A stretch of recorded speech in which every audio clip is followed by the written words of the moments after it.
नमस्कार दोस्तों। आज हम आपको काकभुशुंडी की सच्ची मोक्ष कथा के बारे में बताएंगे। दोस्तों, वीडियो को पूरा जरूर देखें और चैनल को सब्सक्राइब कर दें। श्री काकभुशुंडी या काकभुशुंडी एक ऋषि का नाम है जो महाकाव्य रामायण और रामचरितमानस में संदर्भित एक पात्र हैं, जो क्रमशः श्री वाल्मीकि जी और श्री तुलसीदास जी द्वारा रचित एक हिंदू धार्मिक ग्रंथ है। जैसा कि नाम से पता चलता है, काक का अर्थ है कौआ, अर्थात काकभुशुंडी की शक्ल कौए जैसी थी। रामायण के संबंध में एक बहुत प्रसिद्ध नाम यह चरित्र भक्त समाज के बीच जिज्ञासा को बढ़ाता है कि एक मानव आकृति का चेहरा कौवे जैसा कैसे हो सकता है।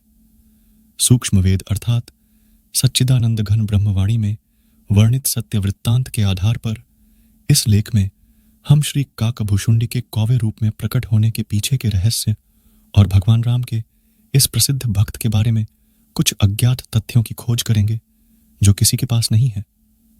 धार्मिक गुरुओं या पुजारियों ने आज तक भक्त समाज के समक्ष जो प्रस्ताव रखे हैं।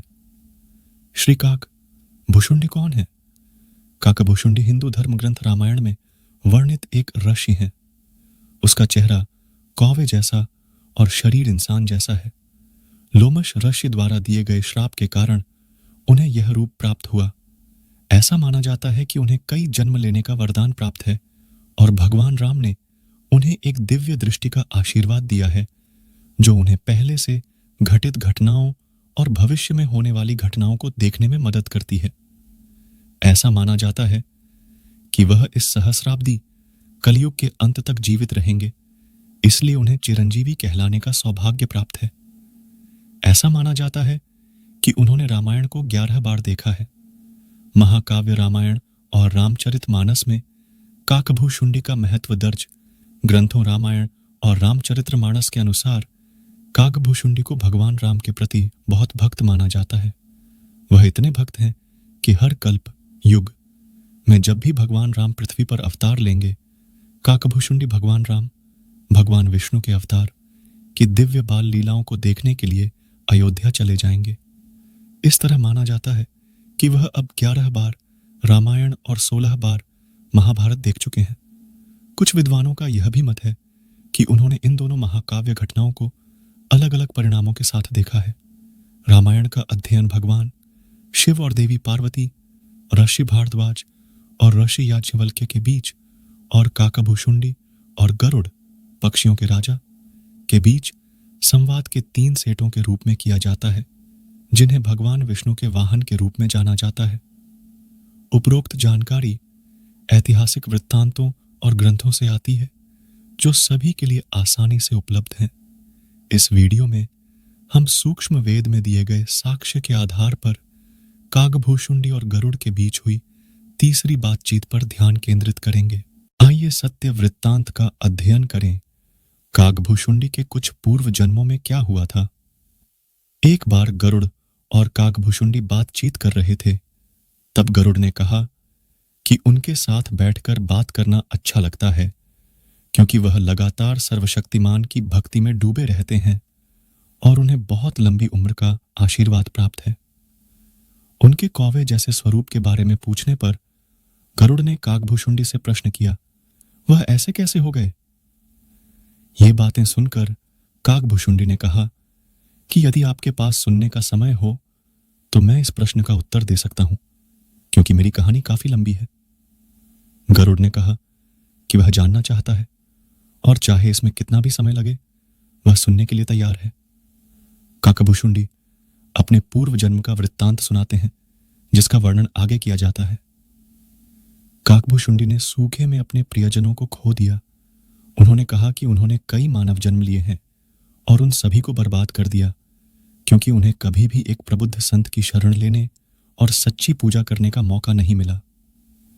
एक बार जब वह मानव रूप में थे, तब उनके माता पिता के साथ 2 भाई बहन, एक छोटा भाई और एक छोटी बहन का एक प्यारा परिवार था। उस स्थान पर भयंकर सूखा पड़ा और कई वर्षों तक वर्षा नहीं हुई। लोगों के पास खाने के लिए कुछ नहीं बचा, क्योंकि उन्होंने सारे पेड़ पौधे और झाड़ियां खा ली थीं। हालात इतने बदतर हो गए कि भूख मिटाने के लिए इंसानों ने दूसरे इंसानों को खाना शुरू कर दिया। इस पूरे समय के दौरान उन्होंने अपने पूरे परिवार को भूख से मरते देखा, क्योंकि छोटे भाई बहन और बूढ़े माता पिता लंबे समय तक भूख सहन करने में असमर्थ थे। चूंकि वह अपनी युवावस्था 20 वर्ष की आयु में था, इसलिए वह भूख सहन कर सकता था। इसलिए अपनी जान बचाने के लिए अवंतिका नामक एक अन्य स्थान पर चला गया। इस जगह अवंतिका में सूखा नहीं पड़ा, उसके पास कुछ खाना था, इसलिए वह बच गया। हालांकि वह दुखी महसूस कर रहा था, क्योंकि उसे अपने प्रियजनों को भूख के कारण मरते हुए देखना पड़ा। वह सोचता था कि यह जीवन क्या है, ऐसा क्यों हुआ। कुछ दिन पहले तक मैं अपने परिवार के साथ एक खुशहाल जीवन जी रहा था, और अब मैं बिल्कुल अकेला हूं। जिन लोगों से मैं प्यार करता था वे हमेशा के लिए चले गए हैं। वह ऊपर वाले से सवाल करता रहा कि आखिर उसे इस दर्द से क्यों गुजरना पड़ा। दिव्य दृष्टि से उन्हें अपना पिछला मानव जन्म याद आ गया, और उन्हें एहसास हुआ कि उन्होंने सच्ची भक्ति नहीं की और बहुत कीमती समय बर्बाद किया। भगवान शिव ने अहंकारी काकाभुशुंडी को श्राप दिया। उनके मन में चल रही इन सभी विचार प्रक्रियाओं के दौरान उन्होंने एक शिव मंदिर देखा, जहां एक पुजारी आध्यात्मिक उपदेश दे रहा था। वह वहां जाकर बैठ गया।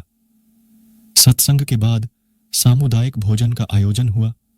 भोजन करने की इच्छा से मैं सत्संग सुनने लगा। जब आध्यात्मिक उपदेश समाप्त हुआ तो सभी उपस्थित लोग चले गए, परंतु वह वहीं बैठा रहा। जब पुजारी ने उसे बैठा देखा तो उससे प्रश्न किया कि वह कौन है। काकाभुशुंडी ने अपनी सारी कहानी सुनाई और रोने लगे। पुजारी ने उन्हें अपने बेटे की तरह सांत्वना दी और उन्हें मंदिर परिसर में रहने और पूरे मन से भक्तों की सेवा करने की पेशकश की। वह प्रतिदिन आध्यात्मिक प्रवचन में भाग लेने लगे। प्रवचन में बताया गया कि मानव जन्म बहुत अनमोल है और यह सद्भक्ति कर मुक्ति पाने के लिए मिला है। पुजारी उनसे नाम दीक्षा लेने के लिए कहते थे, लेकिन वह हर बार यह कहकर मना कर देते थे कि वह बाद में दीक्षा लेंगे। चूंकि उनमें भक्ति का बीज बोया नहीं गया था, इसलिए अमृतवाणी काम नहीं आई, इसलिए दीक्षा लेने के लिए राजी नहीं हुए। बावजूद उन्होंने इतना कष्ट सहा, फिर भी उन्हें कभी किसी संत की शरण में जाने की आवश्यकता महसूस नहीं हुई। उन्होंने कहा, 6 महीने ऐसे ही गुजर गए। काकाभुशुंडी ने कहा कि वह इतने दुर्भाग्यशाली थे कि कई मानव जीवन बर्बाद करने और इस जीवन में प्रियजनों को खोने का दर्द सहने के बाद भी उन्हें सच्ची भक्ति के महत्व को समझने में 6 महीने लग गए, और उन्होंने उस पुजारी से दीक्षा ले ली। जब भी पुरोहित किसी स्थान पर जाते थे तो काकाभुशुंडी आध्यात्मिक उपदेश देते थे। चूंकि वह युवा थे, इसलिए उनकी आवाज बेहतर थी, और इस वजह से सभी भक्त उनकी प्रशंसा करने लगे और आध्यात्मिक उपदेश देने के उनके तरीके की प्रशंसा करने लगे। इन सभी घटनाओं से उसका अहंकार बढ़ गया, वह अहंकारी हो गया। एक दिन जब वह आध्यात्मिक उपदेश दे रहा था तो उसके गुरु पुजारी पूजा करने के लिए मंदिर में आए। वहां उपस्थित सभी लोग खड़े हो गए और पुजारी को प्रणाम किया, लेकिन अहंकार के कारण काकाभुशुंडी खड़े नहीं हुए और बैठे बैठे ही अपने गुरु की ओर यह सोचकर देखते रहे कि यदि वह अपने गुरु को प्रणाम करेंगे तो वह उनसे हीन हो जाएंगे, क्योंकि कई शिष्य ऐसा करते थे, उसकी महिमा करने के लिए बैठे थे। हालांकि गुरुजी ने उसे ठीक नहीं किया, लेकिन चूंकि वह भगवान शिव का बहुत बड़ा उपासक था, इसलिए वह क्रोधित हो गया और आकाशवाणी की कि चूंकि वह अपने गुरु का सम्मान करने में असफल रहा, इसलिए उसे 1 लाख वर्षों तक नरक में कष्ट सहना पड़ेगा। यह दिव्य घोषणा उनके गुरु ने भी सुनी। यह कहा जाता है, एक शिष्य अपने गुरु को सदैव बहुत प्रिय होता है, यहां तक कि अपने पिता और मां को एक बच्चे से भी अधिक प्रिय होता है।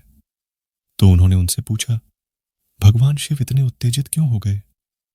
घटना की संवेदनशीलता को जल्द ही महसूस करते हुए पुजारी ने भगवान शिव से काकाभुशुंडी को उसके गलत काम के लिए माफ करने की प्रार्थना की।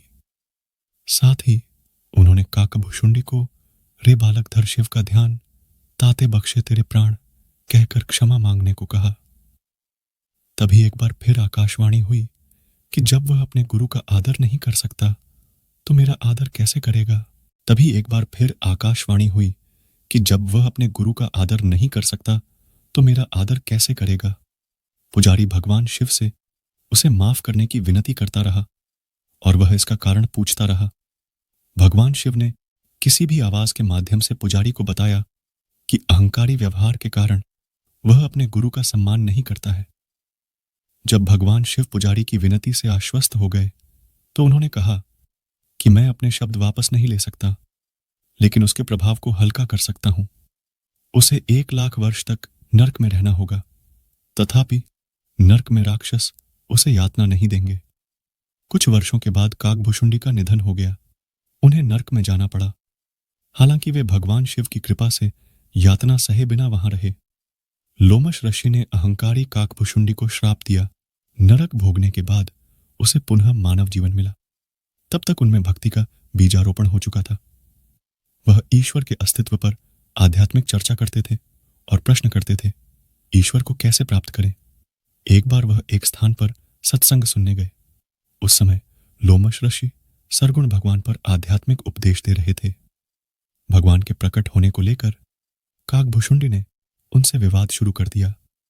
ऋषि लोमस ने उसे कई वैकल्पिक तरीकों से समझाया, लेकिन काकभुशुंडी ने ऋषि द्वारा दी गई सभी व्याख्याओं को अस्वीकार कर दिया और उनका अपमान किया। इससे क्रोधित होकर लोमश ऋषि ने काकभुशुंडी को श्राप दिया कि तुम चांडाल कौए के घर में जन्म लोगे। काकभुशुंडी को तुरंत अपनी गलती का एहसास हुआ और उन्होंने ऋषि से आशीर्वाद देने का अनुरोध किया ताकि वह जहां भी जन्म ले हमेशा भगवान को याद करते रहे और परम सर्वशक्तिमान की शरण में रहे। ऋषि लोमस इसके लिए सहमत हो गए। काकभुशुंडी का कौए के समान मनुष्य का जन्म वर्टिकल बार, फिर अगले जन्म में उनका जन्म मादा हंस, भगवान ब्रह्मा की पत्नी, देवी सरस्वती का वाहन और काकचंद देवता के मिलन से हुआ। उनका शरीर देवताओं जैसा, चेहरा कौवे जैसा, लेकिन वे इंसानों जैसी बातें कर सकते हैं।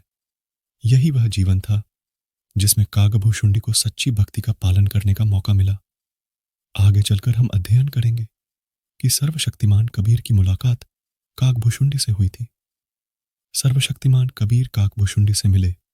इस जीवन के दौरान सर्वशक्तिमान परमेश्वर कबीर साहिब जोगजीत के रूप में काकभुशुंडी से मिले और उन्हें सच्चे सर्वशक्तिमान देवताओं के पदानुक्रम, उनकी शक्तियों और अधिकार के साथ साथ सच्चे सर्वशक्तिमान को प्राप्त करने के लिए पूजा की विधि के बारे में जानकारी प्रदान की। काकभुशुंडी ने गरुड़ से कहा कि इस पूजा के कारण ही वह इतने लंबे समय तक जीवित रहे और उन्होंने सैकड़ों न्याय दिवस देखे हैं। काकभुशुंडी पर संत गरीबदास जी महाराज के भाषण नीचे उल्लिखित महान संत गरीबदास जी महाराज की अमृतवाणी में गरुड़ और काकभुशुंडी के बीच हुआ एक भावपूर्ण वर्णन मिलता है। सर्वशक्तिमान कबीर को समझने के बाद संपूर्ण ब्रह्मांड के निर्माता परम अक्षर ब्रह्म काकभुशुंडी से मिले और सच्चा आध्यात्मिक ज्ञान प्रदान करके उनमें भक्ति का बीज बोया। कैसे प्राप्त किया जा सकता है? जो आत्माओं को राहत दिलाने में मदद करता है। जन्म मृत्यु का दुष्चक्र, इसलिए मुक्ति की प्राप्ति और शाश्वत संसार, सतलोक में स्थायी निवास। मित्रों, कैसा लगा आपको हमारा यह वीडियो? अच्छा लगा हो हमें जरूर बताएं और अपने दोस्तों के साथ भी शेयर करें। हम आपको बहुमूल्य जानकारियां उपलब्ध कराने के लिए समर्पित हैं। हम अपने इस कार्य में उनके समर्थन और सुझाव की अपेक्षा करते हैं ताकि हमारा यह प्रयास और बेहतर हो सके। मित्रों, आज बस इतना ही। मिलते हैं फिर एक नए वीडियो के साथ। तब तक के लिए धन्यवाद। जय श्री कृष्ण।